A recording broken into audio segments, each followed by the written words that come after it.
갈릴리 마을 그 숲속에서 찬양 들으시고 우리 강의 시작합니다. 갈릴리 마을 그 숲속에서 주님 그 11제자 다시 만나시사 마지막 그들에게 말씀하시기를 너희들이 가라져 세상으로 가서 제자 삼으라. 세상 많은 사람들이 세상 모든 영혼이 내게 달렸나니 가서 제자 삼으라. 나의 길을 가르치라. 내가 너희와 항상 함께 하리라. 아멘. 기도하겠습니다. 은혜로우신 아버지 감사합니다. 오늘도 귀한 훈련의 장소로 인도하시고 사도행전의 말씀을 같이 상고하게 하셔서 감사합니다. 오늘도 말씀을 날 때 그 말씀들이 살아있는 말씀이요 생명의 말씀이 되어 세상 끝날까지 너희와 함께하려 하신 말씀이 우리의 삶 속에서 실제가 되어지는 은혜가 있게 하여 주옵소서. 사도 바울의 삶을 통해서 역사하셨던 그 하나님이 오늘 말씀을 읽는 우리 모두에게 그대로 실행되어지는 역사가 있도록 도와주옵소서. 강의 시간을 주님께 맡깁니다. 성령님 도와주옵소서. 예수님의 이름으로 감사하며 기도합나이다. 아멘. 네, 이 시간에 우리 교재 371페이지 사도행전 25장입니다. 사도행전 25장을 보시면 신임 총독 베스도와 헤롯 아그리파 왕에서의 재판입니다. 이미 앞에 벨릭스 총독 앞에서 이미 재판을 받았지요. 자, 그럼에도 불구하고 2년여 동안 계속해서 풀어주지도 않고 계속 붙들고 있는 겁니다. 자, 그래서 총독이 바뀌었어요. 자, 총독이 바뀌니까 그 바뀐 총독 앞에서 다시 재판을 받는 겁니다. 그래서 1절부터 12절 베스도 앞에서의 바울의 변론. 벨릭스 후임으로 온 베스도 총독이 재판을 받는 그 배경을 설명하는데 1절부터 5절 베스도가 바울을 재판하게 되는 배경. 베스도가 유대의 총독으로 부임한 후에 예루살렘 지역을 시찰합니다. 시찰하다가 이 대제사장들을 비롯한 유대인들을 만나게 돼요.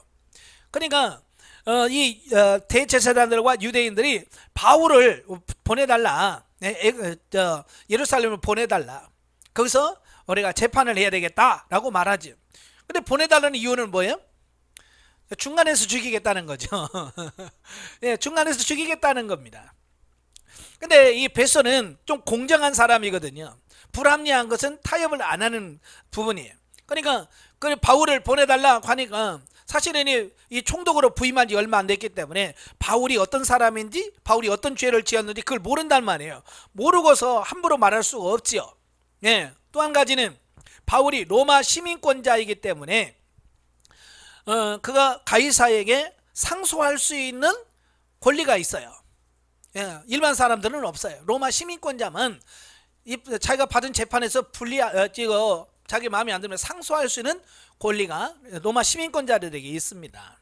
자, 그래서 그가 허락을 하지 않아요. 그래서 6절에서 12절에 보면 바울을 예루살렘으로 호송하는 도중에 암살하려고 했던 계획이 그 베스도의 거부로 인해서 이것도 역시 무산됩니다. 그래서 벨릭스 때와 마찬가지로 이제 가이사라에 직접 내려가서 재판을 하게 되죠. 또 여러 가지 죄목으로 그를 고소하는 내용입니다. 참 이걸 보면 유대인도 지겨워요. 정말 끈질기죠. 2년 동안이나 계속해서 이걸 하는, 그걸 하나님을 섬기며 다른 일에 썼으면 참 좋을 텐데, 그죠? 그래서 이 죄목으로 고소합니다만은, 그러나 첫 번째 재판과 마찬가지로 확실한 증거를 내세우지를 못하는 거예요. 말만 있지 이겁니다라고 증거를 내놓을 수는 없는, 증거를 못 내오는 겁니다. 또 바울 역시 내가 잘못했어요 라고 해야 되는데 바울 역시 자기의 무죄를 주장한단 말이에요. 그러니까 서로 무죄를 주장하니까 페스토가 이 재판하기가 참 어려운 거예요. 그래서 페스토가 바울도 무죄를 주장하지, 여기는 죄를 주장하지. 그러면 이제 페스토가 여기서 이익 계산을 해야 될 거 아니에요. 누구 말을 듣는 게 자기에게 유리할까? 그러니까 그런 거죠. 어쨌든 자기가 유대인의 총독으로 왔기 때문에 바울의 환심보다는 유대인에게 환심 사는 게 좋겠죠. 왜? 자기가 통치할 때 그들이 환심을 사야 그들이 말을 어떻게 잘 들을 거 아니에요. 자, 그런 거예요. 그래서 유대인의 환심을 사기 위해서 너 예루살렘에 가서도 재판받을래? 라고 하는 겁니다. 왜? 유대인들이 그걸 원하니까. 네? 그러니까 아무리 공정한 재판 총독이라도 아무래도 유대인의 눈치를 볼 수밖에 없잖아요. 예. 그러니까 사도 바울이 거기 가면 중간에 죽는데 사도 바울이 괜히 간다고 하겠어요? 나 가이사에게 상소하겠다 라고 이제 그때서 사도 바울이 가이사에게 상소할, 왜? 나는 로마 시민권자로서 나는 여기서 공정한 재판을 받기 위해서 나는 가이사에게, 로마 황제에게 재판을 받겠다라고 상소를 하겠다라고 하는 겁니다. 이건 법적으로 이건 주어지는 거기 때문에 페스토도 이건 어쩔 수가 없어요. 상소를 하면 보내줄 수밖에 없는 상황이거든요. 자, 여기서 유대인들은 복음을 전하지 못하도록 바울을 죽이려는 음모를 꾸몄지만 오히려 성령의 역사로 인해서 복음은 이방인들 앞에서 더욱 전파되었고 급기야 로마에까지 복음을 전하는 기회를 허락하게 주셨다라는 겁니다. 자, 이렇게 로마 전도를 위한 주님의 섭리는 계속 성취되어져 가더라라고 하는 겁니다. 그러니까 유대인은 죽이려고 했는데 하나님께서는 그 죽이려고 하는 그것을 이용해서 하나님은 도리어 그를 로마로 보낸. 그러니까 이거 하나님은 이 사람의 생각이나 머리 굴리는 이걸 초월하시는 분이. 이게 누가 그럴 거라고 누가 생각을 했겠어요? 아무도 생각 못했을 거예요. 아마 그럴 거라고 생각했으면 유대인들이 그렇게 행동을 안 했겠죠. 모르니까 밀어붙인 거겠죠. 자, 그런데 이제 13절부터 27절까지 보면 아그리빠에게 자문을 구하는 베스도. 본문에는 그 아그리빠 왕이 베스도 총독에게 문안 인사 왔을 때 베스도가 바울의 문제에 대하여 아그리빠에게 자문을 요청한 것 같다. 예, 그러니까 이 아그리빠는 헤롯 왕의 손자죠. 예, 그래서 이제 총독이, 새로운 총독이 왔으니까 인사차 거기 이제 가게 돼서 이제 대화를 하는데 이 바울의 문제에 대해서 베스도가 아그리빠에게 자문을 요청하는 겁니다. 왜냐하면 자기는 이제 총독으로 온 지 얼마 안 됐고, 예, 또 아그리빠는 오랫동안 3대가 그 왕으로 있었기 때문에 유대인에 대해서 잘 안단 말이에요. 그리고 상소를 했잖아요. 바울이 상소를 했으면 그 죄목에 대해서 이 사람이 무슨 죄목으로 상소합니다 라고 하는 제목을 분명히 해야 되거든요. 오늘날도 그러죠. 살인이면 살인죄, 뭐 폭행이면 폭행죄라고 하는 분명한 이게 있어야 되는데 그게 없으면 빈칸으로 올라가면 결국 뭐예요? 왕이 봤을 때 제목도 모르고 이거 뭐야? 이거 무능하다라고 찍힐 수 있단 말이에요. 그러니까 어쨌든 거기다가 써놔야 돼. 제목에다가 써야 하는데 도대체 이걸 무슨 제목으로 보내야 되나? 라고 하는 이제 그런 고민도 있고요. 자, 그래서 아그리빠에게 도움을 요청합니다. 예. 자, 그래서 아그리빠 왕이 그걸 허락을 합니다. 자, 그래서 그 앞에서 이제 재판을 받게 되는 거죠. 예, 베스도가 그 아그리빠 왕에게 조언을 구하는 베스도의 태도로 보아서 바울이 전하는 복음을 긍정적으로 여긴 것 같지는 않지만, 그러니까 베스도가 사도 바울이 전하는 그 복음에 대해서는 이게 좋다 못다 이건 자기가 말할 수 없다는 거예요. 그러나 그가 원하는 건 뭐냐? 공정한 재판은 해야 되겠다라고 하는 어떤 이런 부분이 있었던 거죠. 그래서 그는 유대인들의 고소와 압력에도 바울의 죄에 대하여 공정한 태도를 견지하고 있었지만 베스도 역시 그도 유대인의 눈치를 볼 수밖에 없기 때문에 이제 그렇게 되었다라고 하는 겁니다. 자, 여기서 누가가 여기서 베스도가 아그리빠 왕에 대한 내용을 기록한 것은 베스도의 고백을 통해서 바울이 온전히 무죄이며 오로지 복음의 열정으로 인하여 유대인에게 고난받고 있다는 사실을 강조하고자 했기 때문이다 라고 하는 겁니다. 그러니까 이게 무슨 말이냐면 누가가 사도행전을 기록했잖아요. 기록을 하면서 이 베스토의 의견이나 이 아그리빠가 무죄를 선고하는 것을 여기다 기록한 거예요. 자, 이런 걸 통해서 사도 바울이 죄를 지었기 때문에 로마에 간 것이 아니고 바로 여기서 베스토도 무죄요, 아그리빠도 무죄라고 선포했는데 바로 유대인들 때문에 그가 로마로 끌려갈 수밖에 없었다라고 하는 것을 강조하기 위해서 자, 이 두 사건을 아주 자세하게 누가가 기록을 하고 있더라는 거예요. 예, 그러니까 많은 사람들이 그런 거예요. 사도 바울이 감옥에 들어갔을 때 잘 모르는 사람은 뭐라고 생각했을까요? 죄를 지었으니까 끌려갔겠지. 야, 이런 거예요. 야, 예를 들어서 이런 거예요. 어느 날 교회에서 예배 드리는데 갑자기 경찰이 와서 누구를 끌고 갔어요. 그러면 사람들은 모르면서 뭐라고 생각할까요? 뭔 죄를 졌길래 끌려가? 이렇게 생각할 거예요. 그러니까 왜 끌려간지를 모르고 그냥 끌려가니까 죄를 지었으니까 끌려갔겠지 라고 하는 거예요. 그러니까 유대인들은 보통 바울에 관심이 별로 없어요. 근데 바울이 감옥에 갔대. 뭔 죄 저질렀대? 이렇게 생각하는 거죠. 바울은 무죄야 라고 생각하는 게 아니라 무슨 죄를 졌길래 라고는 오해를 가질 수 있단 말이에요. 또 교회 다니는 사람도 마찬가지고요. 사도라고 막 했는데 감옥에 갔대. 뭔 죄 졌대? 이렇게 생각할 수 있다는 거예요. 그래서 이 사도행전을 통해서 사도 바울은 죄 때문에 간 게 아니다, 죄 때문에 간 게 아니라고 하는 것을 그냥 같이 있는 사람이 이 사람 죄 아니에요 라고 말하면 같은 편이니까, 그죠? 니는 네 편이니까 네 편 들겠지. 뭐 그럴 수 있겠지만 이 베소나 아그리빠는 바울 편도 아니고 보면 유대인 편이거든요. 그죠? 유대인 눈치를 봐야 되는 사람들이니까. 그런데 그들의 입에서 무죄라고 선언한 것은 사도 바울은 죄가 없지만 복음 때문에 지금 이렇게 고난을 받고 있다라고 하는 것을 증명하는, 이런 차원에서 누가가 아주 상세하게 기록을 하고 있다는 얘기예요. 자, 영적에 봅니다. 273페이지. 자, 바울은 가이사에게 상소를 함으로써 로마로 가서 복음을 전하게 되는 계기를 얻게 됩니다. 바울을 살해하려는 음모가 있었으나 계략을 흩으시고 이방인 통치자도 하나님의 도구로 사용하셔서 바울을 로마로 보내고자 하시는 하나님의 계획을 이루어 가신다라고 하는 겁니다. 그러니까 유대인들은 바울을 죽이려고 했지만, 그래서 하나님께서는 아예 로마 군인들을 보디가드로 세우셔서 바울을 로마까지 호송하게 하셨대요.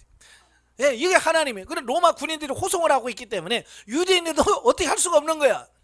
왜냐하면 그 로마 군인들을 쳤다가는 이건 로마를 대항한 해당행위가 되거든요. 그러니까 그걸 할 수가 없는 거예요. 하나님께서 그래서 로마 군인의 백부장을 책임자로 세워서 그를 호송해간 로마 이름 아래에서, 그래서 사도 바울을 지켜주는 거죠. 그러니까 유대인들은 죽이고 싶어도 못 죽이는 거예요. 그래, 로마 군인들이 지키고 있으니까. 이게 하나님의 계획이란 말이에요. 그래서 하나님은 당신의 뜻을 이루기 위해서 악인도 들어 쓰신다. 따라서 우리가 어떤 억울한 일을 만나든지 하나님의 선한 일이 이루어질 것을 믿고 처해진 상황에서 하나님의 뜻을 살피고 모든 일에 흠이 없도록 순종해야 할 것이다. 그랬을 때 바울과 같이 도덕적인 수준을 초월하여 진리로 살면서 하나님 앞에 인정받는 자가 될 것이다. 우리가 지향하는 영적 수준은 도덕적 인격 수양인이 되는 것이 아니라 진리로 세워져서 말씀대로 살 수 있는 자가 되게 하는 것이다. 그러니까 우리가 영성훈련을 받아서 조금 거짓말하는 사람이 거짓말 안 하고 화내는 사람이 화 안 내고 어떤 도덕적 어떤 이런 인격 수양을 위해서 하는 게 아니에요. 아시겠죠? 물론 우리가 하다 보면 바뀌는 건 사실이야. 그러나 목적은 그게 조금 바뀌는 게 목적이 아니라 정말 내가 하나님의 말씀 진리대로 사는 사람으로 세워가기 위해서 이 훈련을 받는 거거든요. 그러니까 조금 바뀌는 것에 만족하지 마셔야 돼. 많은 분들이 화내다가 화내면 이거 다 됐네, 나 이제 화 안 내니까, 그게 목적이 아니라니까요. 우리는 정말 진리 하나님의 말씀대로 사는 자가 되어야 돼. 예. 자, 26장으로 가지. 바울의 헤롯 아그리파 왕에서의 변론과 바울의 무죄 판정 및 로마 압송 결정. 1절부터 23절 아그리파 왕 앞에서의 바울의 변론. 보면은 이제 베스도에 의해서 그 아그리파 앞에 선 바울이 변론한 내용으로 그 이전의 그 어떤 변론보다도 아주 세련된 언어와 형식으로 구성되어 있습니다. 왜냐하면 이 전에도 3번씩이나 자기가 왜 이렇게 산도가 되는지 전했지만, 그 전에는 뭐요? 앞에도 했지만 상황이 안 좋아 막 옆에서 고소하지 막 그런 그 상황에서 이거 전하려고 하니까 잘 안 되죠. 근데 지금은 어때요?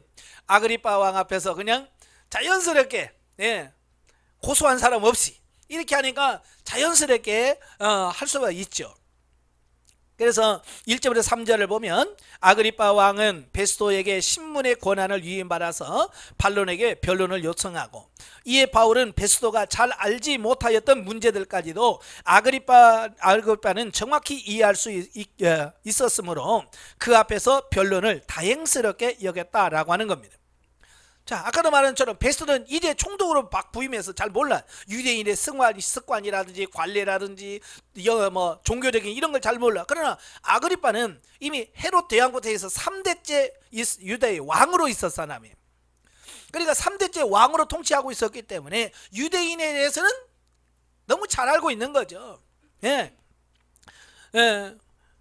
그래서 그가, 사도 바울이 내가 이렇게 잘 알고 있는 왕 앞에서 이렇게 변론할 수 있다는 걸 내가 참 다행으로 생각한다 라고 생각한 거죠.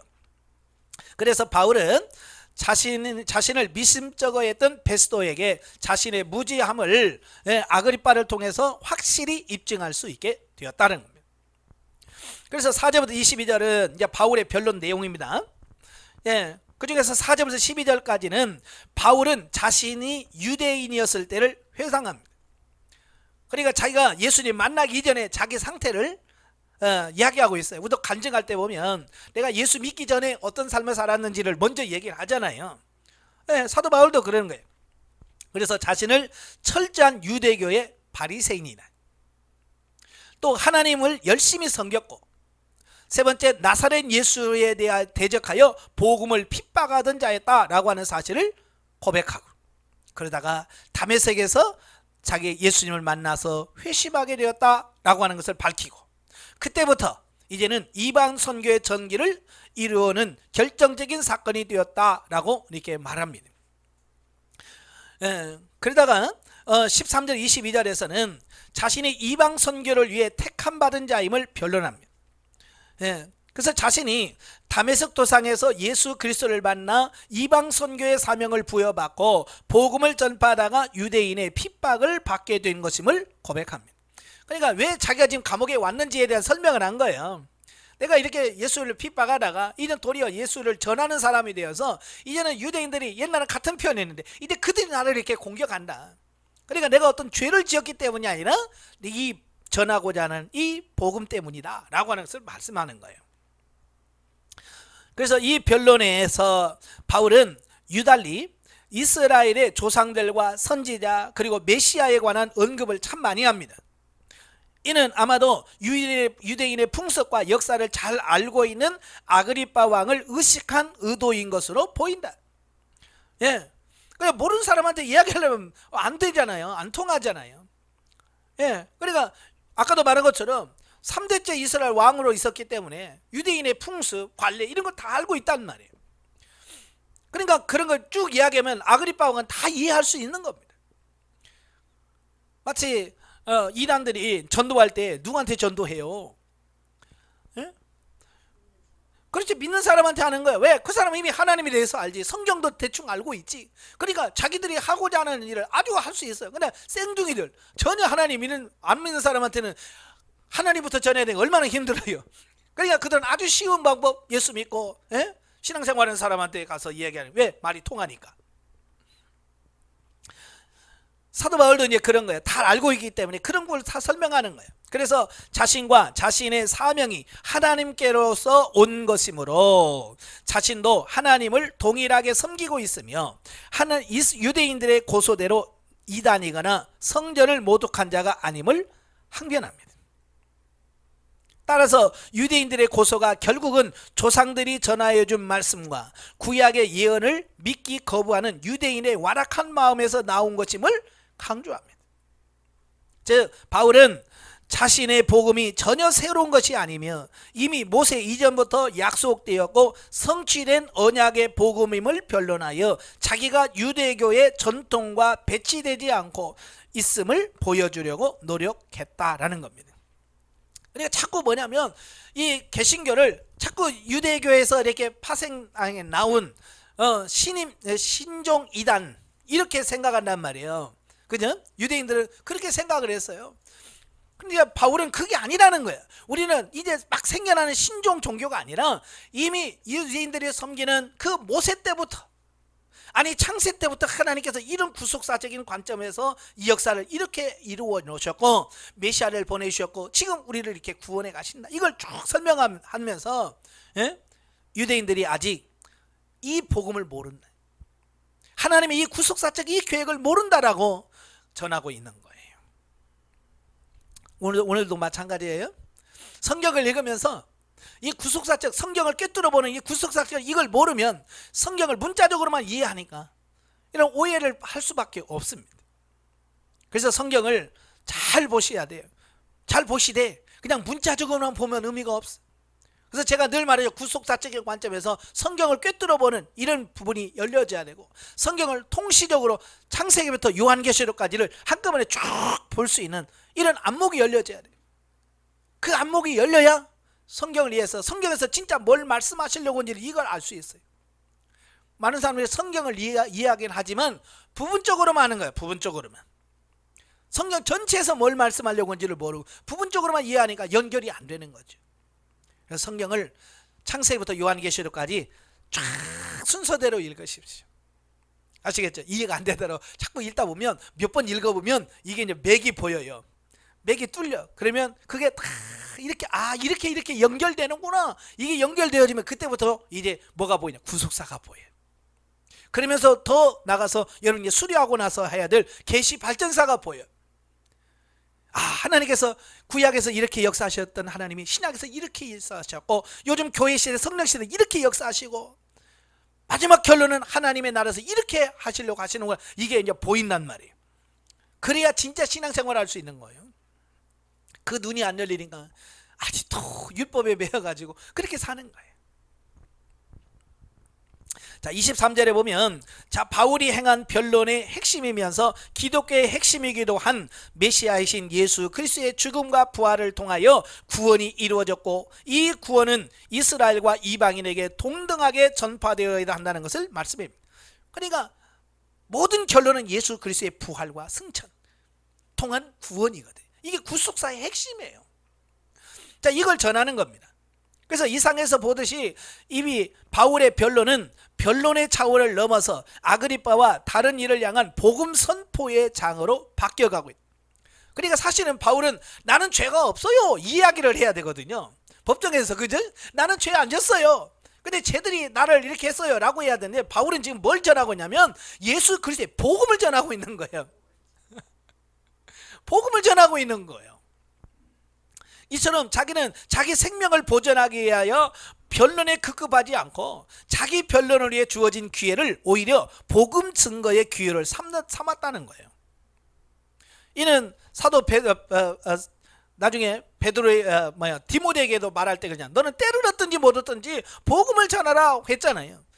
그러니까 사도 바울은 지금 재판 자리에서도 자기를 재판하는 사람한테 복음을 전해요. 네. 얼마나 복음의 열정이 대단한가라고 하는 것을 보게 돼. 우리 같으면 나 죄 안 졌거든요 뭐 이러면서 내가 죄 안 진 것만 변호했을 거예요. 근데 바울은 자기 죄 안 진 것만 변호한 것이 아니라 복음을 전한다는 복음은. 24절부터 32절에 보면 바울의 무죄 증명과 로마 이송 결정이 나옵니다. 24절부터 25절에 가면 그 바울의 변론을 들은 베스도의 반응으로 베스도가 바울의 학문적이고 논리적인 변증과 복음에 대한 신앙적 결단을 두고 그를 많은 학문으로 인하여 미친 것이라고 단정했습니다. 이 사람은 영적인 걸 모르잖아요. 신앙적을 모르니까 사도 바울이 막 예수 그리스도의 부활을 얘기하지 구원을 얘기하니까 너 공부 많이 하고 미쳤구나 이런 거예요. 옛날 우리 어렸을 때 보면 너무 공부 많이 하고 미쳤다는 얘기를 가끔 있었거든요. 그 동네 사람이 저희 어렸을 때 동네에 한 사람이 있어요. 좀 이렇게 정신 이상이 돼가지고 그런 사람이 있어요. 동네 사람들 제가 원래 어렸을 때 너무 머리가 좋았다는 거예요. 근데 머리가 너무 좋았는데 어느 순간에 이게 헷가닥했다는 거예요. 그러니까 지금 베스터가 바울에게 이제 그 얘기를 하는 거예요. 제가 공부 너무 많이 하고 제가 헷가닥이가 이상해졌다라고 지금 해서 너 공부 많이 하고 미쳤구나 그런 얘기 하는 거거든요. 사실 그 베스터는 헬라인이란 말이에요. 그 헬라인들은 합리적인 사고방식으로 보면 그 부활이라든지 이런 게 이해가 안 되죠. 그죠? 이게 이해가 안 되죠. 예. 또 역사적인 사실로 인정하고 전파하는 바울이 정신 이상자로 보였을 것이다. 왜냐하면 이 신앙은 이성을 초월한 거죠. 이성을 가지고는 그게 이해가 안 되죠. 예. 사실 영적 분별력이 없는 불신자에게는 예수 그리스도의 복음을 전하는 자들이 미친 것으로 보이는 것이 당연하다. 때문에 바울은 십자가의 도가 멸망하는 자들에게는 미련한 것이요 구원을 받는 우리에게는 하나님의 능력이라 그랬어요. 그러니까 십자가를 전하면 안 믿는 사람한테는 미친 사람이죠. 우리가 지금 미쳤구나. 그렇지만 예수 믿는 사람들에게는 그게 뭐예요? 하나님의 능력이, 우리를 구원하시는 하나님의 능력이 되는 거예요.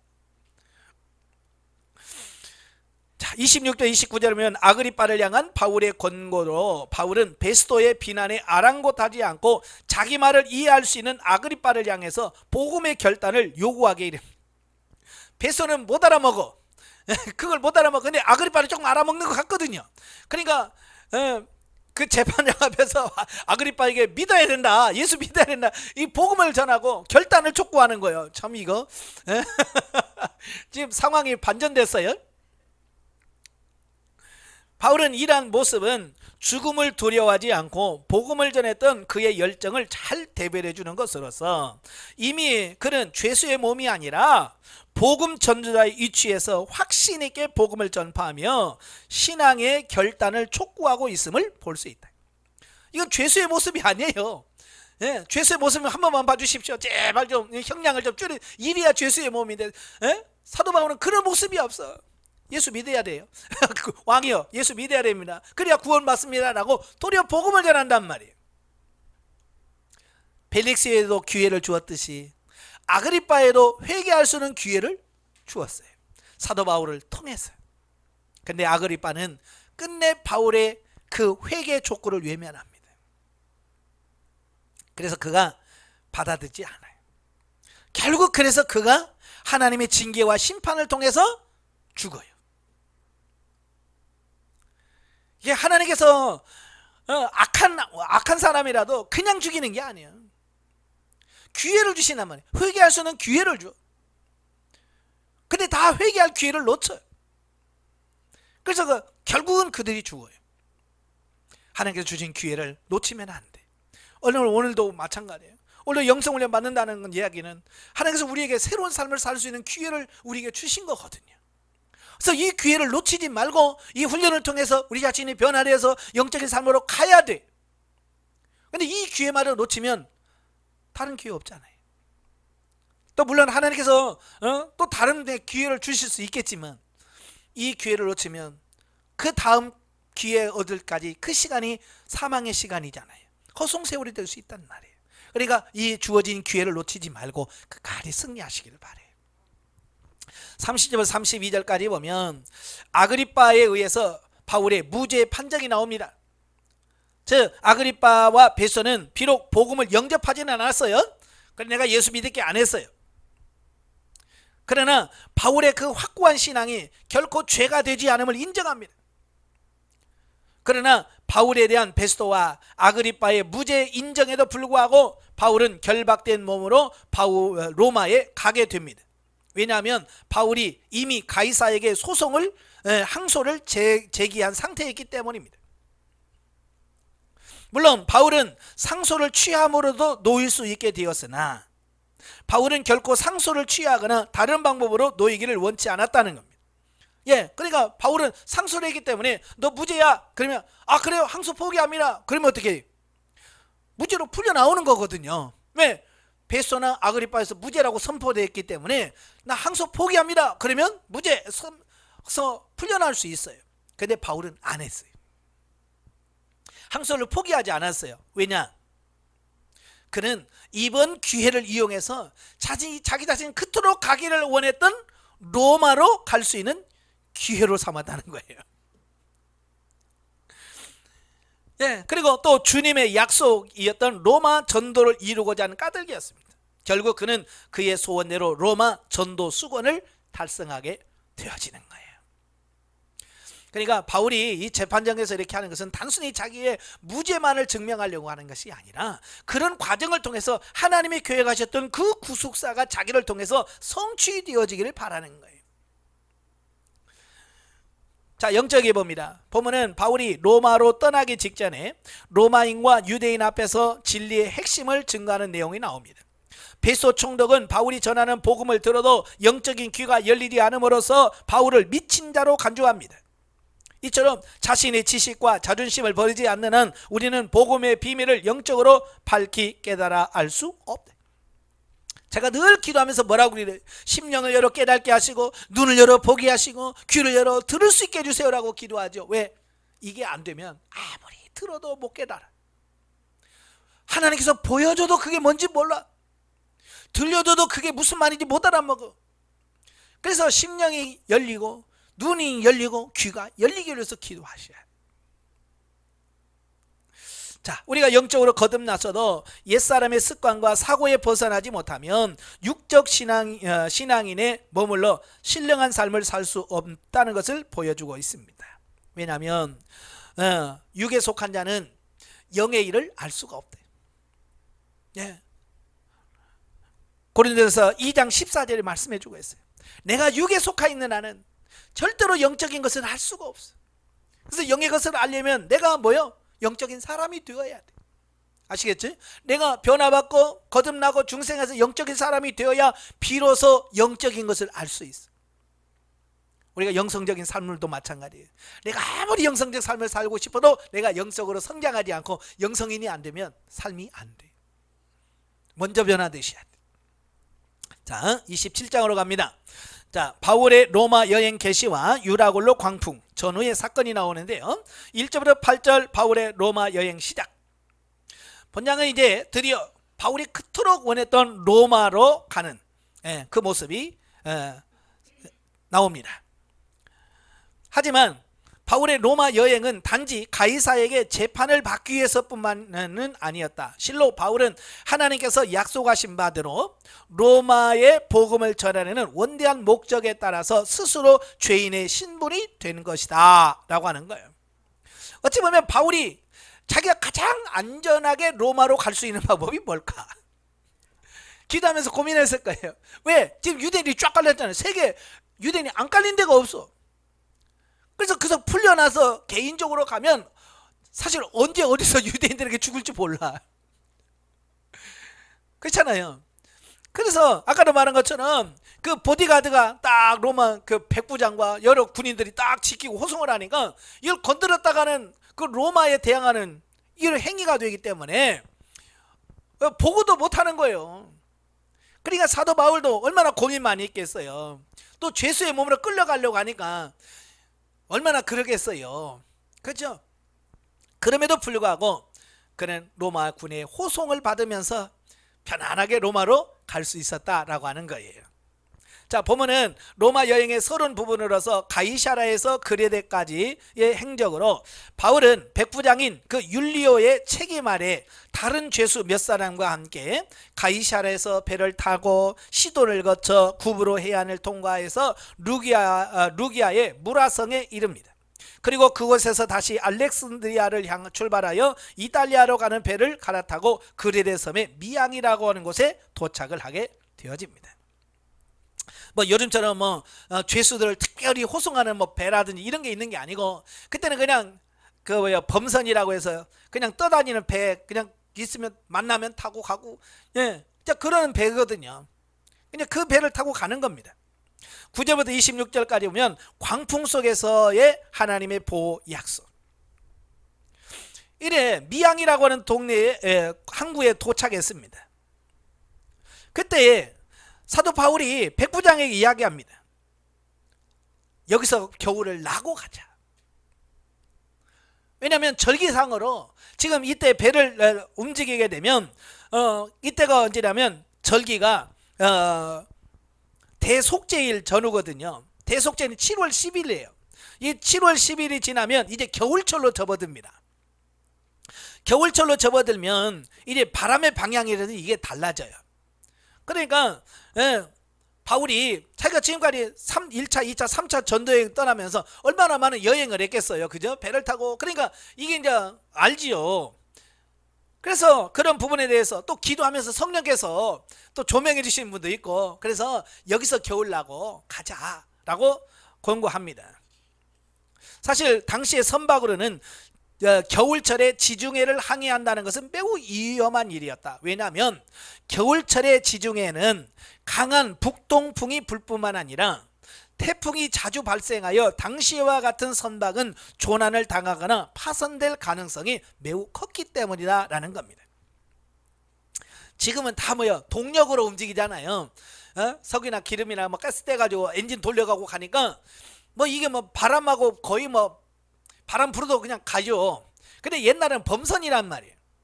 범선이 뭐냐면 배 위다가 돛대를 쫙 세워가지고 뭐 이렇게 탁 포장해가지고 바람 불면 그 바람을 이용해서 가는 배들이에요. 그러니까 역풍 불면 뒤로 가지 앞으로 안 간단 말이에요. 못 가요. 자, 그렇기 때문에 이 바람의 방향에 따라서 이게 이제 배가 갈 수 있기 때문에 이 역풍 바로 맞으면서 갈 수가 없어요. 그래서 그때 당시에는 배들이 많이 파손되기도 하고, 왜 이거 바람 잘못 만나면 배가 깨질 수 있죠. 그런데 문제는 뭐냐? 이 미양이라는 동네가 아주 작은 동네예요. 항구가 작은 항구예요. 그러니까 그 배에 많은 사람이 탔는데 그 많은 사람들이 거기서 겨울을 나기에는 이게 좁은 거예요. 적합하지가 않은 거예요. 그러니까 백부장이 선장들과 선원들에게 물어보겠죠. 어떻게 하면 좋겠냐? 얘가 여기서 겨울 나자는데 여기서 나는 게 낫겠냐라고 질문하죠. 그러니까 선장이 뭐라고 그래요? 여기서 조금만 가면 베닉스가 있는데 베닉스는 커서 겨울 나기에 참 좋다. 그러니까 거기 가서 겨울을 나는 게 좋겠다라고 하죠. 그러니까 백부장이 누구 말 듣겠어요? 죄수의 말을 듣겠어요? 선장의 말을 듣겠어요? 여러분 같으면 누구 말 듣겠어요? 나라도 선장 말 듣지. 그죠? 나라도 선장 말 듣지. 그래서 그를 더 신뢰해서 그래 그러면 베닉스로 가자라고 해서 배를 띄웁니다. 근데 문제는 뭐냐? 배를 처음 띄웠을 때는 평안했어요. 근데 얼마 못 가서 유라굴로라는 광풍을 만나게 돼요. 우리도 이제 해마다 태풍이 올라오잖아요. 태풍이 올 때마다 이름을 붙이잖아요. 각 나라에서 이름을 이렇게 몇 개씩 내놓습니다. 그러면 이제 태풍의 순서에 따라서 이번에는 일본에서 낸 이름 붙이고, 그 다음에 한국에서 낸 이름 붙이고, 그 다음에 북한에서 낸 이름 붙이고 그러잖아요. 그래서 가끔 보면 우리 있잖아요. 매미도 있고 뭐 이랬잖아요. 그냥 우리나라에서 내는 이름에 붙여진 태풍 이름인 것처럼 바로 그때 당시 태풍 이름 유라굴로예요. 그래서 유라굴로 광풍을 만나서 14일 동안이나 그 태풍 속에서 고통을 받게 되는 이런 부분들을 보게 됩니다. 말이 그렇지 14일 동안 배에서 그 풍랑에서 14일 동안 있어봐요. 우리는 그냥 편안한 집에서 14일 동안 비 와도 어떻게 어우 지겨워 하고 지겨워 그럴 거 아니에요. 근데 막 움직이는 그 배 안에서 불도 없는 깜깜한 곳에서 14일 동안 지내면 진짜 힘들겠죠. 그들은 하나님의 사람 바울의 충고를 무시하고 인간의 세상적 안목과 정욕에 따라 당장의 편의와 실리를 추구하다가 낭패를 당하고 만 것이다. 그러니까 우리가 누구의 말을 들어야 좋을까? 이게 중요한 겁니다. 왜? 우리가 누구 말을 듣고 움직이느냐에 따라서 달라지거든요.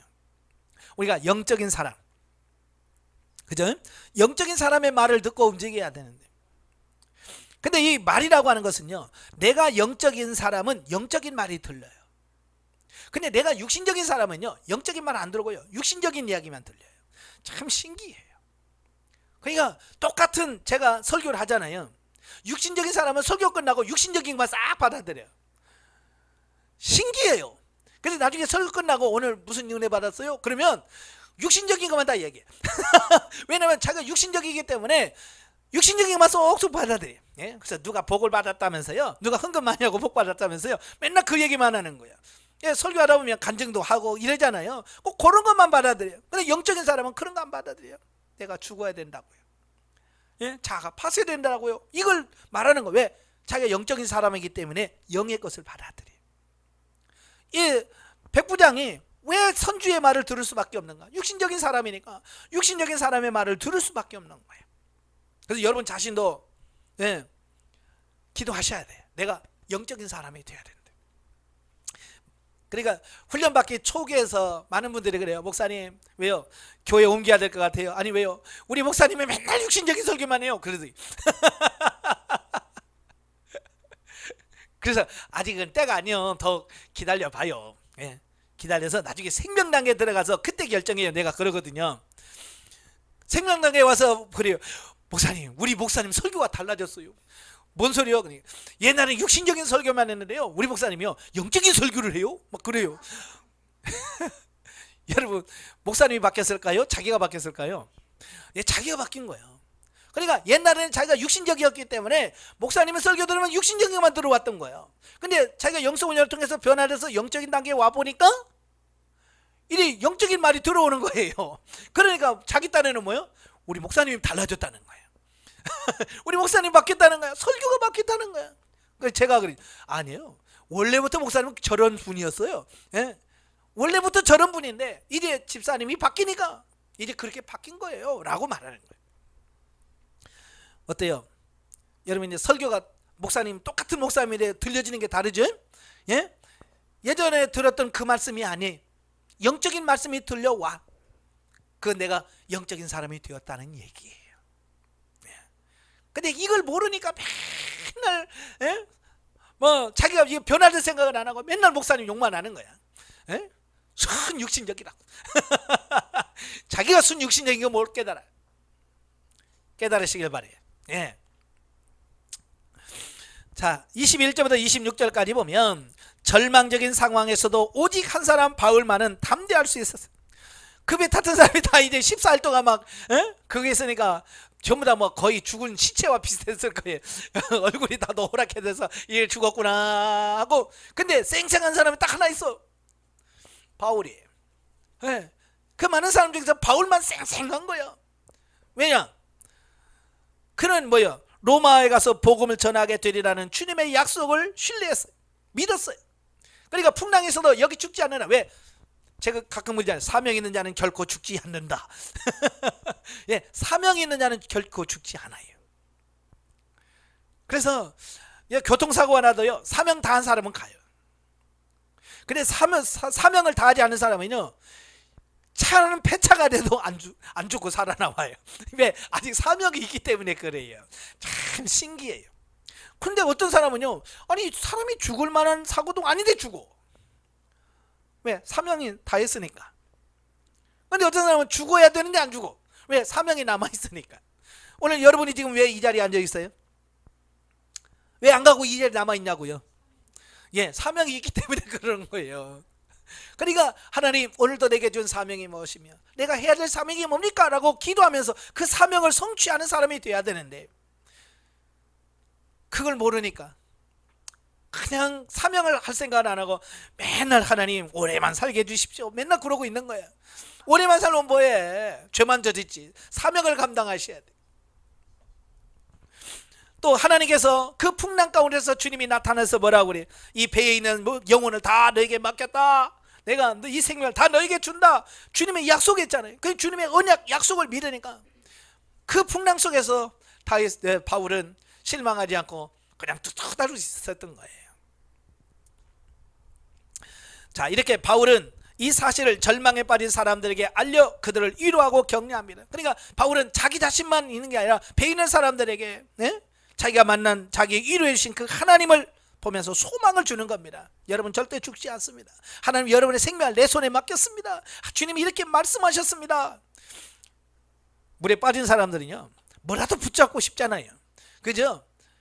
사도 바울이 그 말을 할 때 얼마나 소망이 있겠어요. 그죠? 예수 안 믿는 사람도 아멘 그랬을 거예요. 그잖아요. 왜 소망이 전혀 없는데 오직 유일하게 소망을 선포한 바울의 말이 하나님의 음성으로 들렸을 거예요. 그래서 이 과정을 통해서 바울은 예전에는 죄수인 줄 알았는데 이제 그 풍랑의 사건을 통해서 이제 죄수가 아니라 어쩌면 하나님의 사람으로 보여진단 말이에요. 그래서 풍랑 이전에 바울을 대하는 태도와 그 이후에 바울을 대하는 태도가 달라져 버려요. 백부장부터 달라집니다. 그러니까 하나님께서 왜 이 사건을 주었냐? 바로 바울을 높이려고 하시는 하나님의 의도가 그 속에 담겨져 있었던 거예요. 자, 27절 44절은 광풍에서의 구원.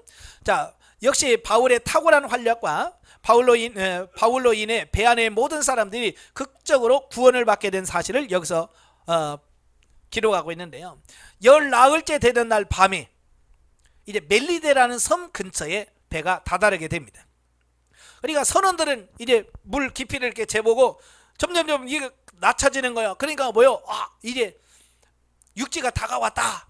이건 아는 거예요. 지금이야 뭐 지도 있고 나침판이 있고 뭐 GPS가 있으니까 지금 어딘지 이게 나옵니다. 뭐 옛날 뭐 그런 게 뭐가 있겠어요. 바다에다 이렇게 뭐 밧줄 내보고 그게 얼마나 떨어지나 보고 깊이를 재보겠죠. 그리고 이런 풍랑에 이게 쓸려가면 배는 깨질 거라는 거 선원들은 아는 거예요. 그러니까 선원들이 어떻게 해요?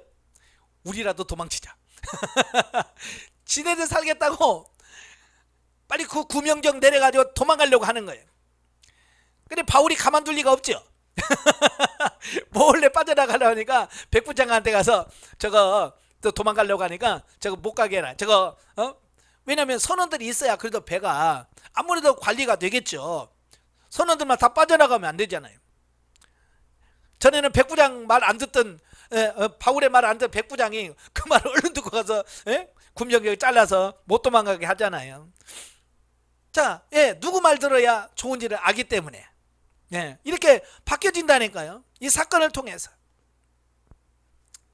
그러니까 고난 중에 있을 때에 정말 영적인 사람과 육신성인 사람이 이렇게 나눠져요. 그러니까 여러분들은 평소에 내가 영성훈련 받았고 안 받았고 영적으로 성장했고 안 받고 이거 평소에는 잘 모릅니다. 근데 언제 알게 되느냐? 어떤 위급한 상황이나 문제가 닥쳤을 때에 우리가 하는 행동이라든지 말이 다른 사람들에게 라고 느껴지게 만드는 거예요. 이게 어떤 상황, 어려운 상황에서 비로소 그게 드러나게 돼 있습니다. 그러니까 여러분도 이제 어느 단계 가면 위급한 상황이 왔을 때 여러분의 모습을 보면서 내가 진짜 많이 바뀌었네. 진짜 이게 성장한 사람의 삶이 이런 건가? 라고 하는 부분이에요. 제가 훈련 받을 때 어느 분이 와서 그래요. 목사님 제가 영성 훈련 받기를 너무 잘했다고 생각해요. 그래서 아니 왜요? 그랬더니 갑자기 친정어머니가 돌아가셨대요. 갑자기 친정어머니가 돌아가니까 막 자기 형제 자매들은 막 놀래가지고 막 뭘 해야 될지를 모르더라는 거야. 자기 오빠들도 있고 언니들도 있는데 막 뭘 해야 될지를 모르겠더래. 근데 자기는 이 감정이 하나도 동요가 안 되더라는 거야. 그죠? 자기 친정 어머니가 돌아가셔서 막 아이고 어떻게 살려 막 그러면서 막 울고 막 해야 되는데 이 육신의 감정이 전혀 동요하지 않고요. 이게 차분해지더라는 거야. 그래서 자기 언니 오빠들도 있는데 자기가 일을 착착착착 이걸 다 했대. 그걸 보면서 자기도 놀랬다는 거야. 자기는 원래 그런 사람이 아닌데. 그래서 장례 치르고 저한테 고백하는 목사님, 정말로요 영성훈련 받고 성장하니까요 이게 너무 좋더라고요. 육신의 감정에 이렇게 휩쓸리지 않고 이렇게 착착착 해가는 모습을 보면서 자기가 봐도 자기가 너무 대견했다는 거야. 바로 그런 거예요. 위기의 순간에 영성훈련 받고 변화된 사람의 모습이 나오게 돼 있어요. 지금 바울도 그런 거잖아. 평소에 그냥 편안할 때는 바울이 누군지 하나님 믿는 사람인지 사울인지 뭐 누군지 어떻게 알아요? 그냥 죄인 중에 하나구나. 무슨 죄를 졌길래 저렇게 끌려가나 이렇게만 생각했을 거야. 그러나 이 사건을 통해서 바울의 위치가 상승하는 이 부분을 보게 되는 거예요.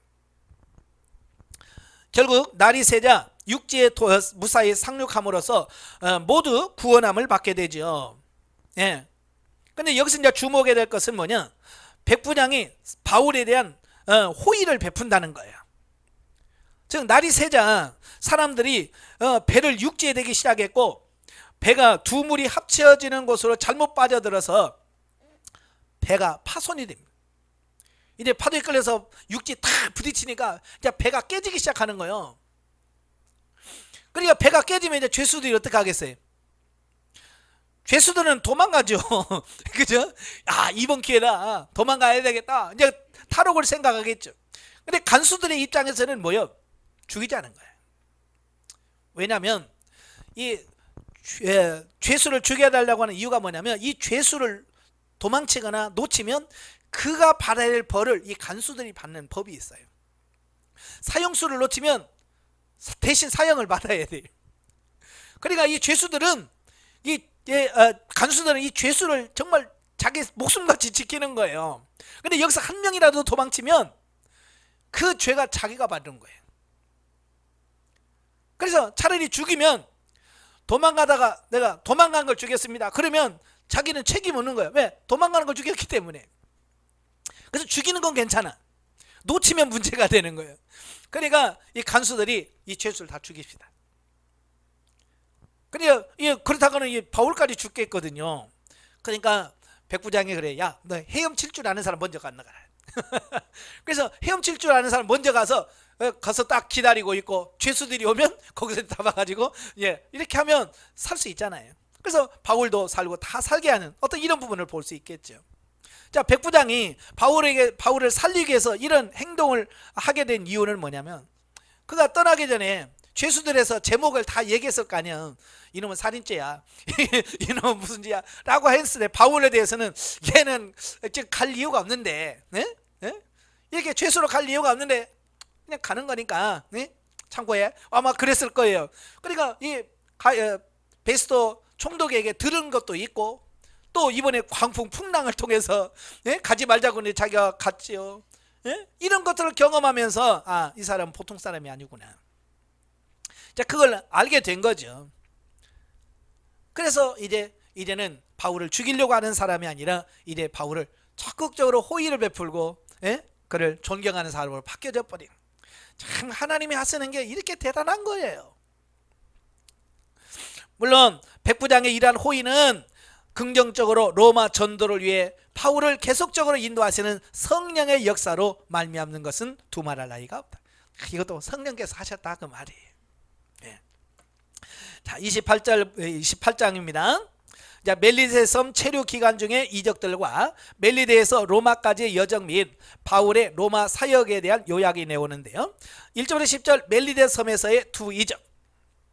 그가 배가 파손이 돼서 도착한 섬이 어디냐? 멜리데라는 섬이에요. 거기서 3개월 동안 겨울을 보내게 됩니다. 그 3개월 동안 머물면서 생겨진 사건이 있는데요. 그 중에서 바울을 통해서 일어난 사건이 두 가지가 있어요. 첫째, 1절부터 6절에 보면 바울이 독사에게 물렸으나 죽지 않은 사건을 기록하고 있어요. 이 멜리데라는 사람은요, 원래 이 독사들이 많아요. 그래서 독사에 물려서 많은 사람이 죽어요. 그래서 멜리데 섬에 도착하고 막 비 맞았지요. 또 바다 건너왔죠. 그러니까 얼마나 춥겠어요. 겨울철이죠. 그러니까 멜리데 섬에 도착하니까 그 섬 원주민들이 그들 파손당하고 온 사람들에게 따뜻하게 하기 위해서 불을 피워줬어요. 나무로 이제 불을 지펴 놓으니까 그 불을 어떻게 해야 돼요? 계속 나무를 계속 갖다 놔야 불이 번지는 거 아니에요. 그죠? 그러니까 바울은 나이도 많고, 그러니까 가만히 있어도 누가 뭐라고 안 해. 그죠? 근데 바울은 그 다른 사람들을 섬기기 위해서, 그렇잖아요. 그 배 타고 온 사람을 섬기기 위해서 자기가 실제로 나무를 가져다가 거기다 넣어서 계속 불을 지펴줌을 통해서 다른 사람들을 섬긴단 말이에요.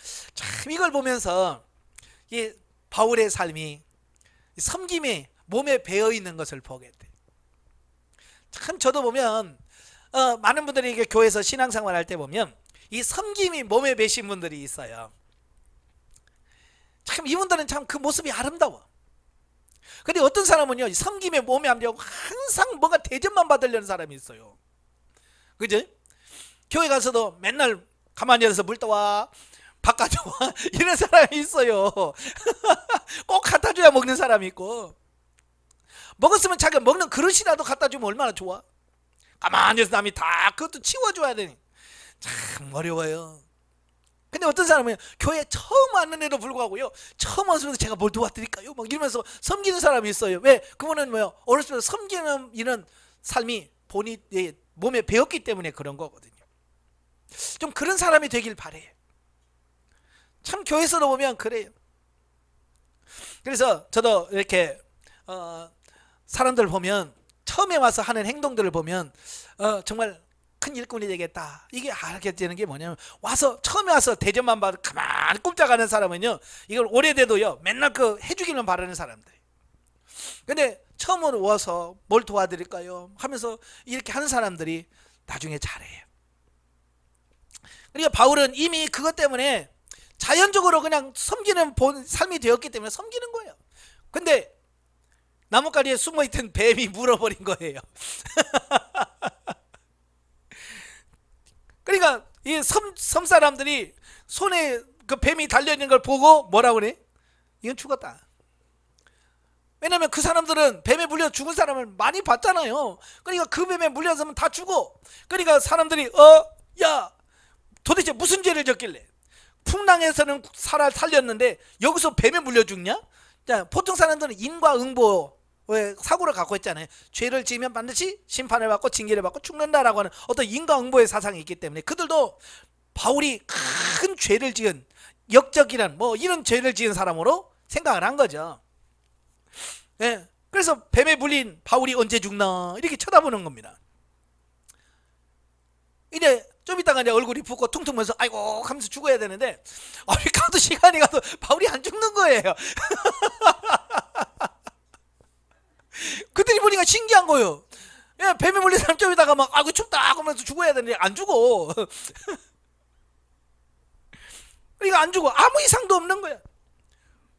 그러니까 이제 섬 사람들이 뭐라 생각해요? 야, 저 뱀에 물려도 안 죽으면 이거 신이야. 이렇게 돼서 이건 신이다 그런 거예요. 그 루스드라에 1차 전도회 때 루스드라에 갔을 때 안진병이를 치료하니까 그 사람들이 뭐라고 그랬어요? 유도 신이다 그랬잖아요. 예? 그래서 허메와 스스 제우스 신이다, 뭐 헤르메스 신이다 이러잖아요. 여기서 마찬가지요. 뱀에 그 독뱀에 물렸는 안 죽어. 그러니까 신이다 그랬잖아요. 아무튼 바울이 뱀에 물렸지만 아무 이상이 없었어요. 성경에서 이미 말씀했잖아요. 믿는 자에게는 뱀을 집을 것이며 무슨 독을 마실 때도 해를 받지 않을 것이다 라고 했어요. 자, 오늘 집에 가셔서 양념을 사다 드셔봐요. 죽는지 안 죽는지. 믿는 자는 모든 독을 마실지라도 해를 받지 않습니다. 마셔봐요. 어떻게 될까요? 요단강 건너갑니다. 왜냐하면 이건 하나님을 시험하는 것이기 때문에 그래요. 하나님을 시험하는 것은 안 돼요. 그냥 바울은 하나님을 시험한 게 아니죠. 사람들 앞에서 내가 죽나 안 죽나 한번 물려볼까? 자, 물어봐. 이러면 물렸으면 죽었을 거예요. 근데 바울은 그런 게 아니잖아요. 하나님의 일하고 섬기는 과정 속에서 물린 거잖아요. 이건 하나님을 시험하는 게 아닌 거예요. 그러니까 그걸 통해서 도리어 바울이 신으로까지, 신의 존재까지 되는 거예요. 하나님께서 그걸 높여주는 겁니다. 왜? 그를 통해서 하실 일이 있거든요. 왜? 멜리데셈의 복음을 전해야 될 일이 있거든요. 그러니까 놀랬어요. 그런데다가 7절부터 10절까지 보면 그 섬의 보블리오라고 하는 요즘 추장이죠. 그 관리 대장이 있습니다. 네. 근데 그의 아버지가 열병에 걸렸어요. 열병이라는 것은 몸에 이제 열이 나서 죽는 그 병이거든요. 이 열난 난다는 게 굉장히 무서운 거예요. 그냥 아무것도 아니고 뭐 열 좀 나면 되지 뭐, 식으면 되지. 그런데 그 열병이 나면 우리의 세포가 이게 죽어요. 그래서 생명이 유독한 거예요. 근데 사도 바울이 그를 기도해서 치유시켜 버린 거예요. 이 두 가지 사건, 독뱀에 물렸는데 안 죽었지요. 그 추장 보블리오의 아버지도 고쳐 주었지요. 그러니까 어떻게 해요? 다른 사람들이 다 모여 바울의 말을 듣겠지요. 그래서 순간적으로 3개월 머문 동안에 그 멜리데셈을 복음화 시켜버린 거예요. 근데 전설에 의하면 그때 이 보블리오가 멜리데셈의 최초의 감독이 돼요. 그래서 멜리데 교회의 감독이 된다니까요. 참 하나님께서 기가 막히게 역사하는 거예요. 풍랑을 만나게 하시고, 이 풍랑에서 이 배가 어디로 갈지 알아요. 어떻게?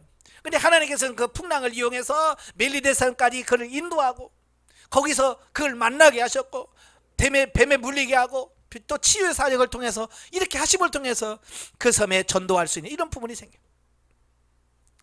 실제로 멜리데 섬에서 초대교회가 박해를 피해서 예배를 드렸던 지하 묘지, 우리가 카타콤이라고 그러죠. 지하 동굴에서 교회가 있습니다. 발견되면서 이게 그때 당시 사도 바울이 전한 복음이 실제였다는 것을 증명해 줄 수 있는 이 부분이 돼요. 자, 12절부터 15절까지 보면 멜리데에서 로마에 이르기까지 여정. 이제 11절 13절에 보면 멜리데에서 3개월 동안을 겨울을 보낸 다음에 이제 그 멜리데 섬 원주민들이 얼마나 사도 바울에게 잘해줬겠어요. 그죠? 그래서 호의를 받고 그 다음 2월경에 로마로 출발합니다. 배는 역시 안덱산드리아를 출발해서 멜리데 섬에서 겨울을 보낸 디오스 구로스 호였다. 바울의 일행은 배를 타고 멜리데 섬을 떠나 시실리의 수도 수라구사를 거쳐 이탈리아의 항구인 레기온에서 하루를 정박하고 다음 날에는 보디올 항에 도착해서 그곳에서 형제들의 영접으로 일주일간 머물다가 드디어 로마에 도착하게 되어지는데, 그때가 AD 61년 2월경입니다. 바울은 그토록 그가 가기를 열망했던 세계 로마로 도착을 하게 되어집니다. 어찌 보면 준비되어진 곳, 복음이 준비되어지고, 밭이 준비돼서 이제 씨만 뿌리면 돼요. 사도 바울이 가서 복음만 전하면 로마가 복음화되는 놀라운 역사가 일어날 것이다. 그래서 14절부터 15절까지 보면 바울이 보디올이라고 하는 항에 도착을 합니다. 그러니까 그곳 형제들은 이미 사도 바울의 소식을 들어요. 그래서 항구에 온다는 소식을 또 그를 맞이해서 영접을 합니다. 특히 바울은 호송 책임자인 율리오 백부장의 호의로 형제들의 집에서 7일간 머물면서 휴식을 취할 수 있었습니다. 자, 여기서 여러분, 죄수에게 7일간 자유의 시간을 준다? 이건 정말 신뢰하지 않고 믿지 않고는 이게 불가능한 거예요. 왜 도망가 버리면 자기가 책임져야 되는데, 그죠? 그만큼 그가 그 과정에서 또 멜리데 섬에서 바울이 향한 모든 것들을 다 보면서 정말 바울에 대한 어떤 신뢰, 이게 있었기 때문에 그게 가능하다라고 하는 것이죠. 사람도 이 신뢰를 준다는 것이 굉장히 중요한 거예요. 신뢰를 주면 정말 어떤 것으로도 믿을 수 있는 어떤 이런 부분이 되어지는 거예요. 저도 이제 군 생활할 때 저는 참 재밌게 군 생활을 했어요. 왜냐하면 저희 선임하사 분이 계셨거든요. 이 선임하사가 저를요 그렇게 잘 믿어줬어요. 신뢰를 해줬어요. 내가 뭘 한다면 그냥 알았어 해 이러는 거예요. 그래서 저는 참 군생활을 너무 쉽게 편하게 했어요. 그래서 저는 이제 군생활하면서 사진이 굉장히 많아요. 군생활하면서 참 사진 찍기 어렵거든요. 근데 사진이 엄청나게 많아요. 앨범이 2개, 3개 찰도록 많이 찍었어요. 그 선임한 사람이 그러는 거예요. 어디 훈련 가지? 야, 너 사진 카메라 필요해? 네, 그러면 알았어. 그 자기 카메라에다가 필름까지 막 3통씩 사다 줘요. 훈련 나가면. 그러면 카메라 메고 훈련 나가요. 그래서 내가 찍고 싶은 대로 다 찍어줘. 동기들도 다 후배들도 야, 폼 잡아 찍어주고 막 해서 훈련 갔다 오면 사진 갔다 오면 또 그 선임한 선생님 다 가서 빼앗다 줘. 그럼 이제 중산이가 밖에서 생활하잖아요. 우리는 영내에서 살고. 그러니까 출퇴근하면서 가서 다 해서 이거 뽑아주세요. 그러면 뽑아다 주고 다 해요. 군생활하면서도 나한테 자전거를 하나 갖다 줘. 너 자전거 타고 다녀. 예, 군대에서 자전거 타고 다니는 벽은 나밖에 없어. 예, 참 신뢰를 해서 나는 정말 자유롭게 군 생활을 했어요. 그게 뭐냐? 신뢰. 그러니까 이 영적인 삶도 마찬가지예요. 교회 안에서도 신뢰 얻는 것이 중요하고, 사회생활도 마찬가지고, 여러분 교회 안에서도 마찬가지. 모든 일에도 신뢰를 할 수 있는 그 믿음을 줘야 돼요. 그래서 이제 이 바울이 거기서 휴식을 취하고 어디로 오냐면 로마 부근에 도착합니다. 그러니까 로마 부근 온다라는 소식을 로마에 있는 예수 믿는 사람이 듣고 어디까지 오냐? 아비오 광장과 트레이스 타베르네까지 마중을 나옵니다. 이 아비오 광장과 트레이스 타베르네는 어디냐면 이 로마 군인들이 해외 파병 갔다가 전쟁하고 승리하잖아요. 그러면 카퍼레이드 하는 그 길이에요. 우리로 말하면 광화문 광장 같은 곳이죠. 서울 광화문 광장 같은 데 뭐 국군의 날 행사라든 이런 큰 행사나는 도로잖아요. 바로 그런 곳이에요. 거기까지 나와가지고 지금 죄수로 끌려오는 바울인데도 수많은 사람들이 나와서 마치 전쟁에서 승리하고 돌아온 군수처럼 환영하는 거야. 이 하나님의 역사인 거죠. 그러니까 단순히 죄수로 끌려가는 게 아니라는 것을 보여주고 있는 겁니다.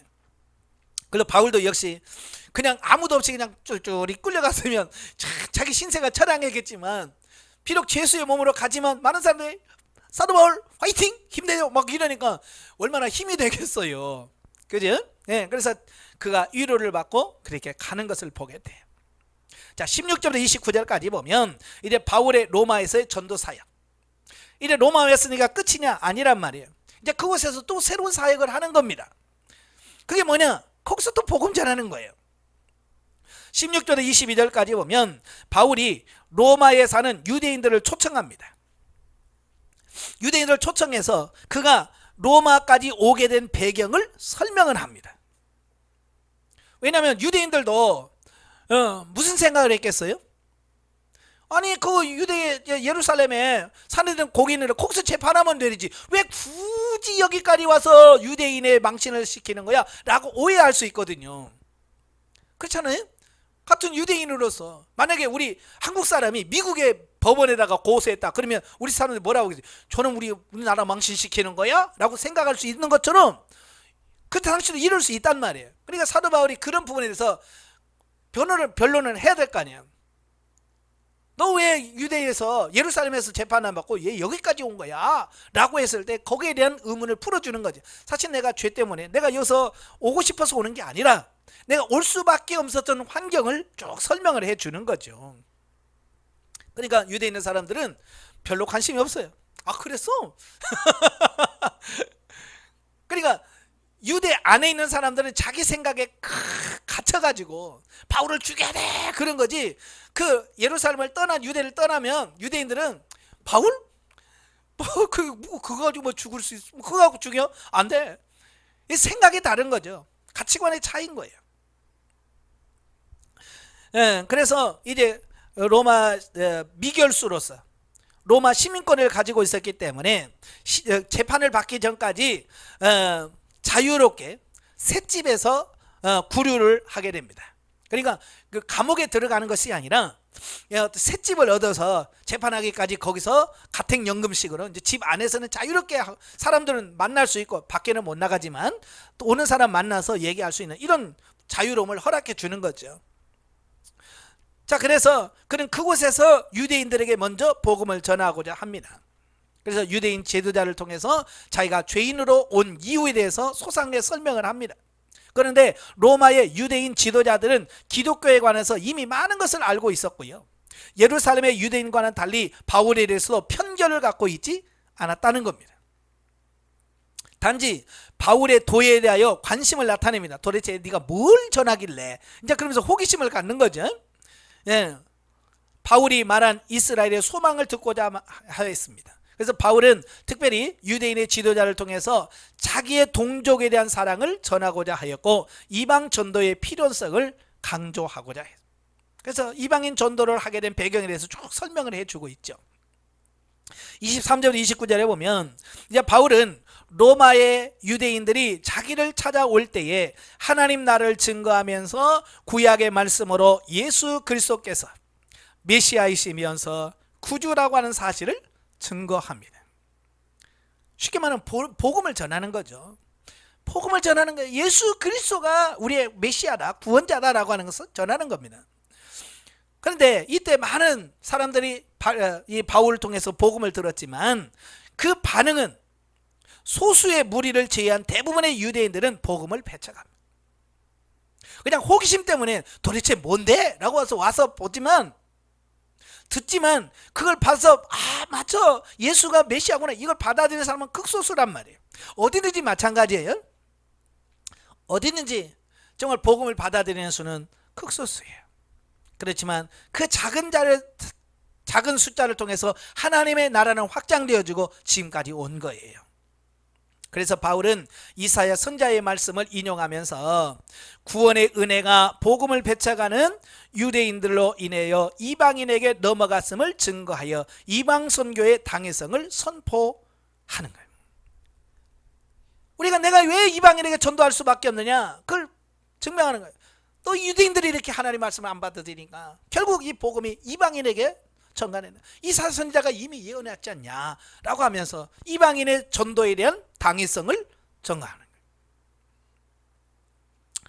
30절 31절에 보면 바울의 로마 사역의 결론입니다. 자, 보면은 사도행전의 대단원의 결론에 해당되는 부분으로 바울이 로마의 셋집에서 계속해서 복음을 전하는 일에 전념한 사실로 끝을 맺고 있습니다. 즉 누가는 바울의 로마 감옥 생활이나 그 이후의 생애를 언급하지 않고 단지 바울이 2년간에 걸친 셋집에서 복음을 전했다는 사실과 아무도 복음 증거를 금하는 사람이 없었다는 말로 본서를 마무리 짓습니다. 따라서 본서는 복음서나 서신서들과는 달리 결론을 맺고 있지 않다는 거예요. 그러니까 바울의 선교 행적도 미완성의 형태로 마감이 돼버리는 거예요. 다른 서신 같으면 주 예수 그리스도와 하나님의 은혜가 너에게 영원히 함께 있을지어다, 그래서 마무리를 하잖아요. 근데 이건 마무리를 안 해. 물론 이 누가가 목회자가 아니었기 때문에 그럴 수도 있겠지만 그렇게 한 특별한 의도가 또 담겨져 있는 거예요. 왜 이렇게 마무리를 안 하고 이렇게 그냥 갑자기 뚝 끊어질까? 이는 본서의 기록 목적이 사도 바울의 전기를 소개하는 데 있는 것이 아니라 복음을 땅끝까지 전하시는 성령의 사역을 소개하는 것이기 때문에 그렇습니다. 그러니까 바울의 사역을 전하는 것이 목적이었다면 끝까지 바울이 어떻게 했고 죽었다 라고까지 해야 돼. 그걸로 딱 끝내버려야 되는데 이건 사도행전은 결론은 사도 바울의 행적을 기록하는 게 목적이 아니기 때문에 땅끝까지 이르러 복음이 전하되는 성령의 역사가 목적이기 때문에 여기서 끝나는 겁니다. 즉 누가는 예루살렘에서 시작된 복음 사역이 제국의 중심인 로마에까지 이르게 되는 과정을 기록함으로써 본서의 기록 목적은 완성된 거예요. 예수님 뭐라고 그랬어요? 오직 성령이 너희에게 임하시면 너희가 권능을 받고 예루살렘과 유다와 사마리아와 땅끝까지 이르러 내 증인이 되리라 그랬잖아요. 그 말씀이 어떻게 성취되어져 가는지 이걸 설명하는 것이 사도행전의 목적인 거예요. 실로 예루살렘에서 시작된 복음 전파가 세계 중심지인 로마에서 온 세계로 퍼져가는 새로운 선교 시작의 서막이 올랐음을 누가는 여기서 강력하게 암시하고 있는 겁니다. 한편 본서는 로마에 도착한 이후에 바울에 대한 행적이 간략하게 2년 동안 로마의 셋집에서 복음을 전했다고만 소개되었으나 다른 서신들을 통해서 여러 사실을 알아볼 수 있는데요. AD 61년경에 로마의 셋집에서 복음 여기 보면 로마 61년 AD 61년 로마에 도착한 바울은 약 2년 동안 셋집에서 구류를 삽니다. 그러면서 자유롭게 찾아오는 사람들에게 복음을 전하죠. 이때 우리가 잘 아는 에베소서, 빌립보서, 골로새서, 빌레몬서 이 네 성경을 뭐라고 그래요? 옥중서신이라고 그래요. 그러니까 로마 감옥에 갇혀 있으면서 기록했다. 그래서 옥중서신이라고 하는데 이 성경을 4권이나 기록을 합니다. 또 디모데와 두기고 또 에바브로디도가 위로 방문했고요. 그 후 구류 상태에서 석방된 다음에 에베소와 마게도냐, 드로와 그레데, 니고볼리 등으로 전도 여행을 하면서 복음을 증거하였고, 전승에 의하면 그가 서바나까지 이르러 복음을 전했다가 AD 67년 재차 투옥되어 네로의 황제에 의하여 순교당했다라고 한다. 그러니까 사도행전이 거기서 뚝 끝나기 때문에 그 이유는 기록이 안 돼 있어요. 그러나 여러 서신들을 보게 되면 바울은 그 로마 감옥에서 2년 동안 있다가 무죄로 풀려나게 돼요. 무죄로 풀려난 다음에 그는 어디로 가느냐? 서바나로 갑니다. 서바나는 오늘날 말 스페인이에요.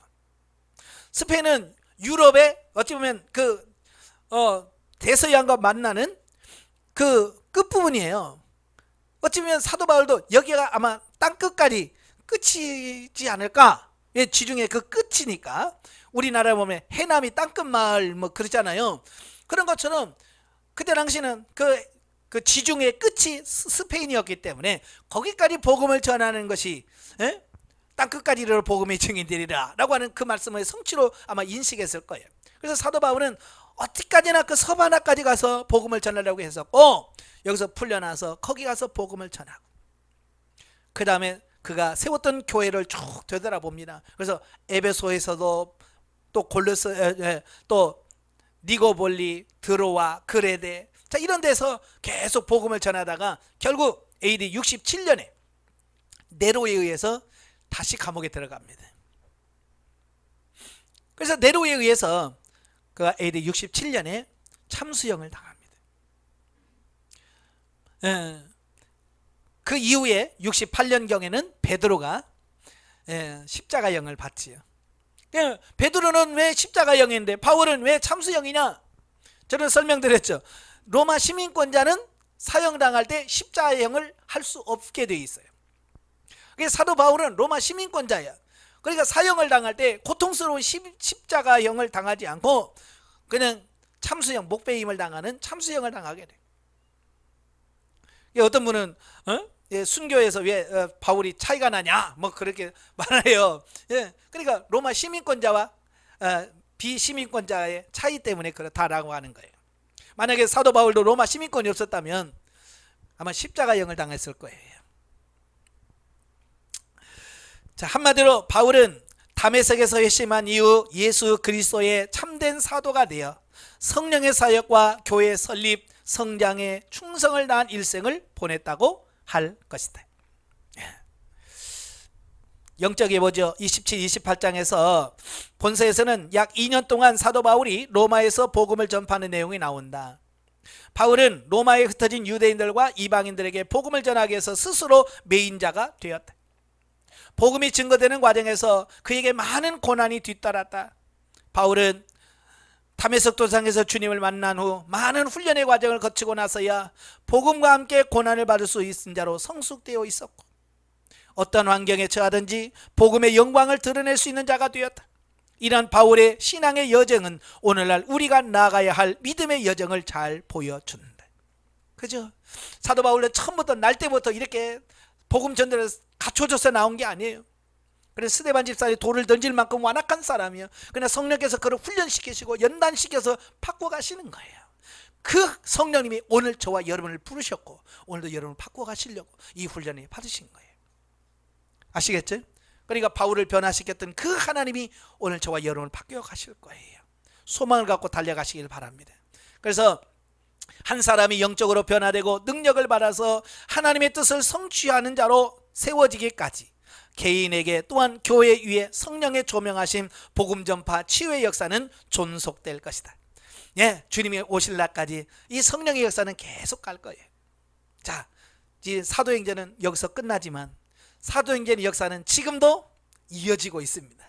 그래서 오늘은 우리 사도행전 후서를 여러분의 삶 속에서 기록하셔야 돼요. 복음이 여러분에게 와서 내가 이렇게 살았습니다 라고 담대하게 전할 수 있는 오늘 사도행전의 후서를 기록하는 그 마음과 생각으로 우리가 이 땅을 살아가야만 된다는 걸 꼭 기억하시길 바랍니다. 기도하겠습니다. 은혜로우신 아버지, 정말 사도 바울을 통해서 사도행전의 삶을 마무리하는 것을 봅니다. 비록 그가 죄수의 몸으로 끌려가지만 그가 정말로 하나님의 복음을 끝까지 선포함으로 그 복음이 오늘날 우리에게까지 전파되어서 우리가 예수 그리스도를 믿고 구원받게 되었습니다. 이 하나님의 사랑, 이 하나님의 은혜에 늘 감격하며 사는 우리가 되어질 수 있도록 도와주시옵고, 사도행전의 후서를 기록하는 심정으로 우리가 이 땅에 사는 우리가 되어지게 하옵소서. 예수님의 이름으로 감사하며 기도합나이다. 아멘. 하나님께 드립니다.